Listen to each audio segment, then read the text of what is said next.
இந்த வீடியோல நம்ம 2 விதமான நியூஸ் பார்க்க போறோம். அதுல முதல் நியூஸ் ரொம்பவே சோகமான ஒரு நியூஸ் அப்படின்னு தான் சொல்லணும். பிரபல பக்தி இசை பாடகரான கிருதியா அவர்கள் சமீபத்தில இறந்து போயிருக்காரு அப்படிங்கிற செய்தி வெளியாகி, எல்லோருக்கும் மிகப்பெரும் ஒரு அதிர்ச்சியை ஏற்படுத்தியிருக்கு அப்படின்னு தான் சொல்லணும். தமிழ்நாட்டுல பக்தி அப்படின்னாலே, "ஒன்பது கோலும் ஒன்றாய் காண" அப்படிங்கிற பாடல் கண்டிப்பா எல்லார் மனசுலயுமே வரும் அப்படின்னு தான் சொல்லணும். அந்த அளவுக்கு இந்த பாடல் ரசிகர்கள் மத்தியில மிகப்பெரும் ஒரு வரவேற்பு பெற்று இருந்துச்சு. அந்த ஒரு பாடலை எழுதி இயக்கியிருந்தவர் தான் கிருதியா அவர்கள். அந்த ஒரு பாடல் மட்டும் கிடையாது. படிபூஜை, மதயானை, காட்டுவழி பாதையிலே போன்ற ஏகப்பட்ட பக்தி பாடல்களை இவர் இயக்கியிருக்காரு அப்படின்னு தான் சொல்லணும். தொடர்ந்து இன்றளவுமே அவர் ஏகப்பட்ட பக்தி பாடல்களை எழுதிட்டு இருந்தாரு. இந்த ஒரு நிலையில கிருதியா அவர்கள் உடல்நல குறைவு காரணமா சமீபத்தில் இறந்து போயிருக்காரு அப்படிங்கிற செய்தி வெளியாகி எல்லோருக்கும் மிகப்பெரும் ஒரு அதிர்ச்சியை ஏற்படுத்தியிருக்கு. நேற்று இரவு அவர் இறந்து போயிருக்காரு அப்படின்னும், இன்னைக்கு அவரோட உடல் நல்லடக்கம் செய்யப்பட போகுது அப்படிங்கிற மாதிரியும் தகவல் வெளியாகியிருக்கு. இந்த ஒரு செய்தி வெளியானதிலிருந்தே தொடர்ந்து ரசிகர்கள் எல்லாருமே தங்களோட கண்டோலன்ஸை அவருக்கு பதிவு பண்ணி வந்துட்டு இருக்காங்க. குறிப்பா அவரோட இசையில வந்திருந்த 9 குழும் ஒன்றாய்க்கான பாடல் அப்படிங்கிறது எங்களோட சின்ன வயசுலேருந்தே நாங்கள் கேட்டுட்டு இருக்கக்கூடிய ஒரு பாடல். திருவிழானாலுமே அதே போல விநாயகர் சதுர்த்தினாலுமே இந்த பாடல் ஒலிக்காம அந்த நாள் கடந்து போகவே முடியாது. அந்த அளவுக்கு நீங்க எங்களோட சைல்ட்ஹுட்டை மிகப்பெரும் அளவுல நல்லபடியா மாத்திருக்கீங்க அப்படிங்கிற மாதிரி கமெண்ட்ஸ் பண்ணி வந்துட்டு இருக்காங்க.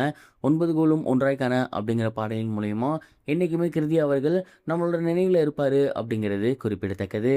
இது ஒரு புறம் இருக்க, பிரபல டைரக்டரான மிஸ்கின் அவர்கள் ரீசெண்டாக நேஷனல் அவார்டு குறித்து ஒரு சில விஷயங்களை ஷேர் பண்ணியிருந்தார். குறிப்பாக அவர்கிட்ட நிறைய ரசிகர்கள் என்ன கேட்டிருந்தாங்க ப்ரெஸ் மீட்டில் அப்படின்னா, அதாவது சமீபத்தில் 72வது நேஷனல் அவார்டு அனௌன்ஸ் பண்ணியிருக்காங்க. அப்போ நிறைய நல்ல படங்கள் மிஸ் ஆகியிருக்கு. மெய்யழகன் படமாக இருக்கட்டும், தங்கலான் படமாக இருக்கட்டும், இதே போல் வாழை படமாக இருக்கட்டும், இந்த படங்கள் எல்லாமே மிகப்பெரும் அளவில் சக்ஸஸ் ஆகியிருக்கு.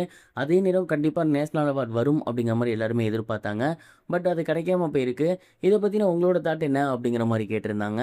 அதற்கு மிஷ்கின் என்ன சொல்லியிருந்தாரு அப்படின்னா, அவார்ட் அப்படிங்கிறது அந்த படம் நல்ல படமா, கெட்ட படமா அப்படின்னு சொல்றது கிடையாது.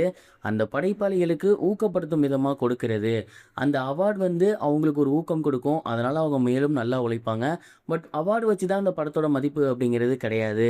என்னை பொறுத்தவரை அவார்டு அப்படிங்கிறது மிகப்பெரிய ஒரு விஷயம்லாம் கிடையாது. மக்கள் மத்தியில பெறக்கூடிய வரவேற்பு அப்படிங்கிறது தான் மிகப்பெரிய விஷயம். எத்தனையோ படங்கள் அவார்ட் கிடைக்காம இருந்திருக்கு.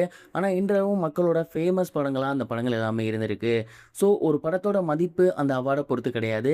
மக்கள் மத்தியில பெறக்கூடிய வரவேற்பை பொறுத்து தான்.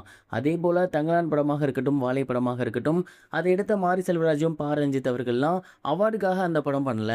மக்கள்கிட்ட அந்த படம் போய் சேரணும், அவங்களோட கஷ்டம் புரியணும், இந்த நிலை மாறணும் அப்படிங்கிறதுக்காக தான் அந்த படம் எடுத்திருந்தாங்க.